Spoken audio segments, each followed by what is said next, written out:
You're listening to Historical Perspectives with Mr. Mault. Learn about life by looking at our history. Teachers, for more information about historical perspectives, search Mr. Mault's Marketplace on Teachers Pay Teachers or at mrmaltmarketplace.com. Happy learning!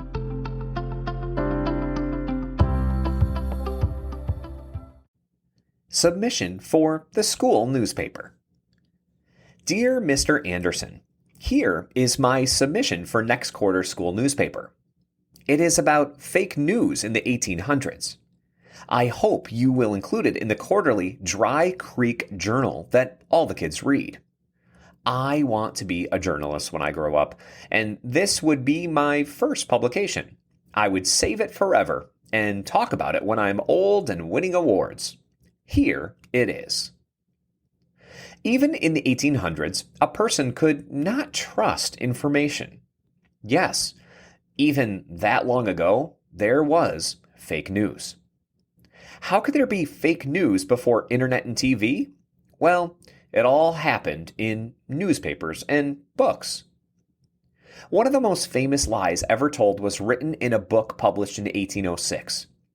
Mason Locke Weems wrote a book all about George Washington after he died.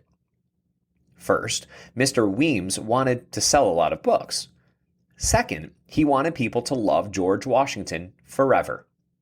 So, even though George Washington did a lot of good and great things in his life, Mr. Weems wanted to make him look even better. He was trying to do what a photo filter does now, trying to improve things in a fake way. All of my friends do that. Okay, I do that too. Do you? The weird thing is that the lie didn't get published until the 5th printing of the book. So he was adding stuff after the first book came out.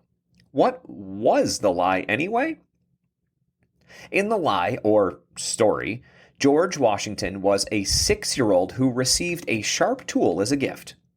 It's called a hatchet, and it's a small axe. He was supposedly so excited about it that he used it to chop down his father's favorite cherry tree. His father was understandably upset. When he asked George if he did it, George told the truth and said yes. Okay, first, the kid had a brand new axe.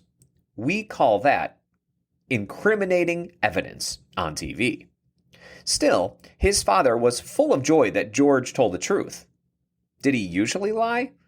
My parents don't get excited when I do what's expected. Do yours?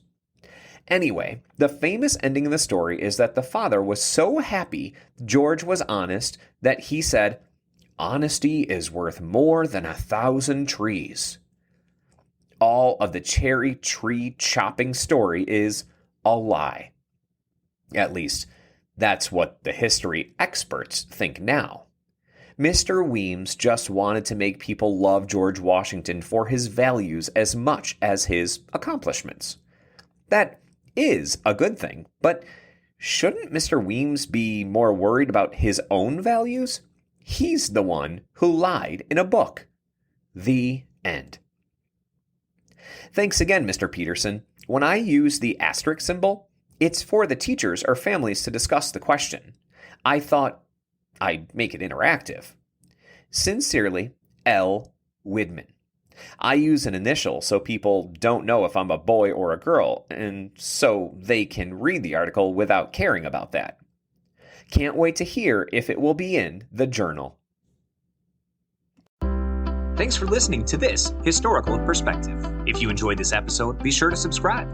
Also, search for Historical Perspectives on Teachers Pay Teachers to learn more about other topics, such as the Golden Gate Bridge, Henry Ford, schools in the early 1900s, and so much more. Happy learning!